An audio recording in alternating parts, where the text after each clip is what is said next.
सप्तशतकोत्तर सुवर्ण महोत्सवी सोहळ्यामध्ये आपल्या सर्वांचं दर्शन घेण्याची मला संधी मिळाली। आपण वारकरी संप्रदायामध्ये असं मानतो की माऊली पांडुरंगाचं दर्शन आपल्याला सर्व वारकऱ्यांमध्येच पाहायला मिळतं। आपल्या सगळ्यांच्या मध्ये पांडुरंग आहे, त्यामुळे पांडुरंगाचं दर्शन हे आपल्या माध्यमातून मिळालं आणि आमच्या लाडक्या बहिणी रुक्माई रूपी त्या देखील या ठिकाणी उपस्थित आहेत, त्यामुळे त्यांनाही या ठिकाणी मी सप्रेम जयहरी करतो। आज खरं म्हणजे आपल्या सर्वांना याची कल्पना आहे की या देशामध्ये ज्या काळामध्ये खूप मोठ्या प्रमाणात आक्रमण होत होती आणि आपला भागवत धर्म हा संकटात होता, आपली आस्थाची केंद्र, आपली धर्मस्थळं ही उद्ध्वस्त होत होती, अशाही काळामध्ये या भागवत धर्माला जिवंत ठेवण्याचं काम जर कोणी केलं असेल तर ते आमच्या वारकरी परंपरेने केलं। आमच्या संतांची जी मांदियाळी आहे त्या सर्व संतांनी खऱ्या अर्थानं या ठिकाणी भागवत धर्माला जिवंत ठेवण्याचं काम केलं आणि म्हणून इतकी आक्रमणं झाली तरीही आपली संस्कृती, आपला धर्म आणि आपला विचार हा कोणीच संपवू शकला नाही, कारण हा चिरंतन होता, हा सनातन होता आणि आमच्या भागवत धर्माचे पाईक म्हणून आमचे सर्व संत त्या ठिकाणी समाजामध्ये सकारात्मकता, समाजामध्ये अध्यात्म, समाजामध्ये सुविचार हे सातत्याने रुजवत होते। आपल्याला कल्पना आहे, आपण नेहमी असं म्हणतो की या संपूर्ण आमच्या वारकरी संप्रदायाचा पाया हा माऊली ज्ञानेश्वर माऊलींनी रचला आणि त्याच्यावर कळसाचं काम हे जगद्गुरु तुकाराम महाराजांनी केलं। पण या सगळ्या मांदियाळीमध्ये संतांची इतकी मोठी परंपरा आपल्याला लाभली आणि सगळ्यात महत्वाचं जर काही असेल तर आमच्या भागवत संप्रदायाने, आमच्या या वारकरी संप्रदायाने जात पंथ भाषा विरहित समाज अशा प्रकारे या ठिकाणी निर्माण केला की जो एकमेकामध्ये केवळ ईश्वर पाहतो, तो एकमेकाचे पैसे पाहत नाही, जात पाहत नाही, पंथ पाहत नाही, काहीच पाहत नाही। प्रत्येकामध्ये असलेला विठ्ठल, प्रत्येकातला पांडुरंग हा त्या ठिकाणी पाहण्याचा प्रयत्न करतो। हा जो चमत्कार खऱ्या अर्थानं वारकरी संप्रदायाने करून दाखवला। मला असं वाटतं आज महाराष्ट्र देशातलं नंबर 1चं राज्य आहे, याचं कारण आमच्या वारकरी संप्रदायाने जी परंपरा या महाराष्ट्रामध्ये त्या ठिकाणी रुजवली। आणि एक गोष्ट आता जगाने देखील स्वीकारलेली आहे की भौतिक श्रीमंती ही काही काळ चालते, पण भौतिक श्रीमंतीमुळे सुख मिळतं असं नाही, भौतिक श्रीमंतीमुळे शांती मिळते असं नाही।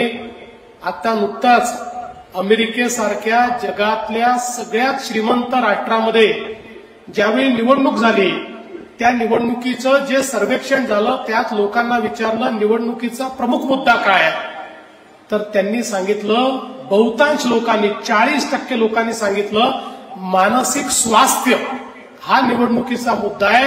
आमचं मानसिक स्वास्थ्य बिघडलेलं आहे, ते चांगलं झालं पाहिजे, या आधारावर आम्ही मतदान करतो आहोत।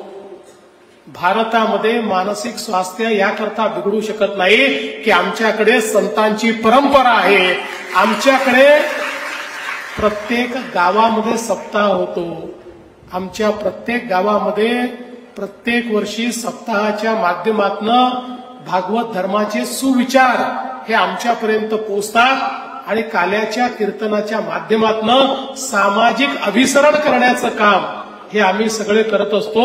आणि म्हणूनच कितीही भौतिक प्रगती झाली तरी जोपर्यंत त्याला आध्यात्मिक बैठक मिळणार नाही तोपर्यंत मनशांती मिळू शकत नाही। आणि आपल्या सनातन धर्माने हे हजारो वर्षापूर्वी ओळखलं आणि म्हणूनच या सगळ्या परंपरा आपल्याकडे तयार झाल्या।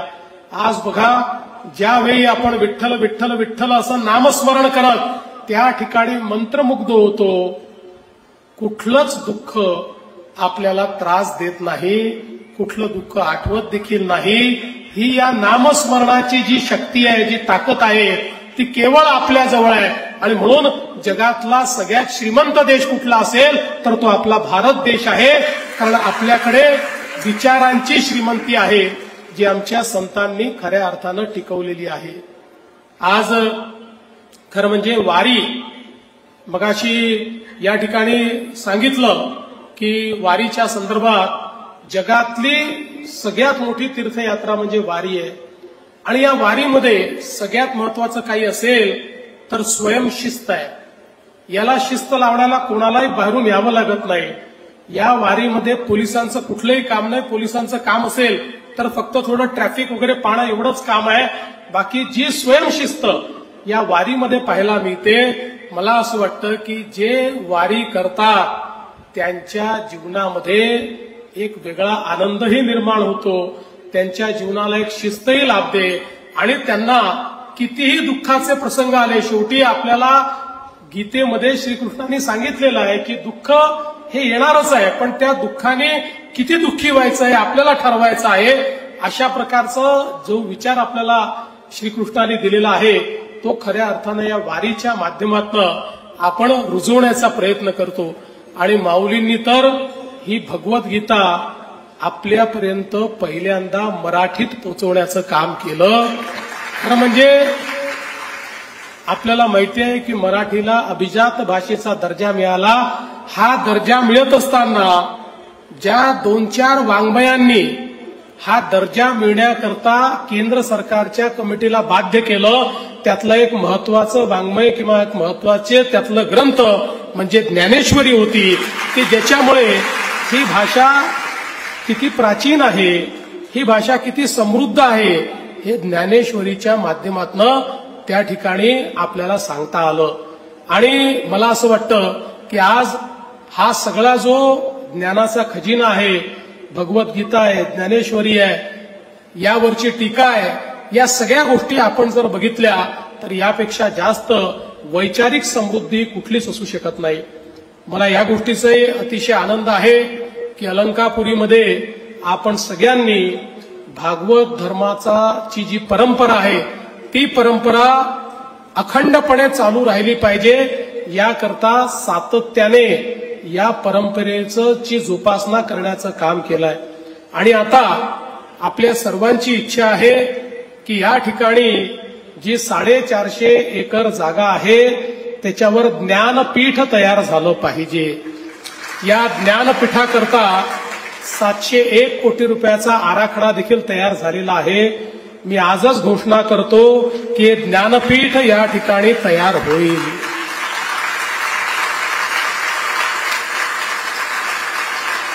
विठ्ठलाचा आशीर्वाद काय असतो बघा. मी पहिल्यांदा मुख्यमंत्री झालो त्यावेळी इथल्या विकास आराखड्यामध्ये मंदिराच्या सगळ्या जागांवर आरक्षण होतं. आणि मग आपले सर्व लोक माझ्याकडे आला होतात आणि त्यावेळी या जागा सोडवण्याचं काम आपण केलं. त्या जागा त्यावेळी सोडवल्या. मला असं वाटतं की कदाचित हे ज्ञानपीठ होणं हे ईश्वराने माझ्याच हाताने व्हावं असं योजिलं असेल. म्हणून मला पुन्हा एकदा मुख्यमंत्री आपल्या आशीर्वादाने बनता आलं. त्यामुळे हे जे काही आशीर्वादाचं कर्ज तुम्ही दिलेलं आहे त्या कर्जात तर जीवनभर राहील, पण त्याची थोडी उतराई होण्याकरता हे ज्ञानपीठ जे आपल्याला तयार करायचं आहे ते निश्चितपणे आपण तयार करू. आणि हा जो भागवत विचार आहे, हा जो काही आपली परंपरा आहे, आपली संस्कृती आहे, जो शाश्वत विचार आहे, जो सनातन विचार आहे, हा विचार रुजला पाहिजे. या दृष्टीनं सर्व प्रकारचं ज्ञान या ज्ञानपीठाच्या माध्यमातून शतकानुशतकं पुढे गेलं पाहिजे. अशा प्रकारचं जगाला हेवा वाटेल असं ज्ञानपीठ या ठिकाणी आपण तयार करणार आहोत, हे मला निश्चितपणे आपल्याला सांगायचं आहे. यासोबत आपल्याला कल्पना आहे की आपली सगळ्यांची इच्छा आहे इंद्रायणी नदी. इंद्रायणी नदी जी आम्हाला गंगेसारखी आहे, ज्या इंद्रायणीत स्नान केल्यानंतर आम्हाला पवित्र वाटावं, ती अतिशय प्रदूषित झालेली आहे. आपल्याला कल्पना असेल, गेल्या काळामध्ये आपण एक इंद्रायणीचा विकास आराखडा तयार केला होता. मध्यंतरीच्या काळामध्ये स्पीड ब्रेकर आले होते, नंतर ते स्पीड ब्रेकर सगळे दूर झाले आणि आता हा आराखडा सर्व प्रकारच्या मंजुऱ्या घेऊन आम्ही केंद्र सरकारकडे निधी करता पाठवलेला आहे. मला विश्वास आहे की हा आराखडा लवकरात लवकर आम्ही केंद्र सरकारकडनं मंजूर करून घेऊ आणि या आराखड्याच्या माध्यमातून पिंपरी चिंचवड महानगरपालिकेसहित 39 छोटी मोठी गावं आणि शहरं आहेत की ज्याचं संपूर्ण घाणपाणी सांडपाणी इंद्रायणीमध्ये चाललेलं आहे. हे सगळं पाणी त्या ठिकाणी शुद्ध करणे आणि केवळ शुद्ध पाणीच इंद्रायणीत जाईल अशा प्रकारचा आराखडा तयार केलेला आहे. त्याचं आपण आता नुकतंच एक टेंडर देखील काढलेलं आहे. लवकरच त्याच्या कन्सल्टंटचा वर्क ऑर्डर आपण देऊ आणि मी आपल्याला या ठिकाणी सांगतो, काल आपण जे जलपूजन केलेलं आहे ते जलपूजन या ठिकाणी वाया जाणार नाही. आपल्या इंद्रायणीचं जल हे तसंच पूजनीय होईल अशा प्रकारचा प्रयत्न हा निश्चितपणे आपण करणार आहोत. केवळ आपल्याला सांगतो की हे काम लवकरात लवकर सुरू करू, पण हे काम पूर्ण व्हायला कालावधी लागतो. कारण आपल्याला माहितीये की जे सीवेज ट्रीटमेंट प्लांट तयार करावे लागतात त्याला थोडासा कालावधी लागतो, पण जो काही कालावधी लागेल तेवढा कालावधी कमीत कमी कालावधी या ठिकाणी घेऊन आणि आपण या आमच्या इंद्रायणी नदीला निर्मल करू, अविरल करू, अतिशय स्वच्छ करू हा शब्द आज या निमित्ताने मी आपल्याला निश्चितपणे देतो. आणि यासोबत एक अजून महत्वाची गोष्ट आपण या ठिकाणी सांगितलेली आहे. खरं म्हणजे परमपूज्य हबप शांतीब्रह्म मारुती महाराज कुरेकर हे आपल्या या भागवत धर्माचे अर्धव्यू आहे. त्यामुळे निश्चितपणे त्यांना पद्म पुरस्कार मिळाला पाहिजे अशा प्रकारची शिफारस ही राज्य सरकार याच वर्षी केंद्र सरकारकडे करेल आणि केंद्रात जाऊन आम्ही विनंती करू की आमची शिफारस केंद्र सरकारने मान्य करावी. हा देखील मी आपल्याला या निमित्ताने शब्द देतो. आज या इतक्या चांगल्या दिवशी आपण या ठिकाणी निमंत्रित केलं त्याबद्दल संस्थांचे, विश्वस्तांचे आणि गावकऱ्यांचे सगळ्यांचे मनापासून आभार मानतो. आणि आपण सगळे मिळून या ठिकाणी आपलं जे विचारांचं वैभव आहे ते पुनः प्रस्थापित करूया. लेटेस्ट अपडेट्स और ताजा तरीन खबरों के लिए TV1 इंडिया लाइव को सब्सक्राइब कीजिए और नोटिफिकेशन पाने के लिए बेल आइकॉन को दबाना मत भूलिए.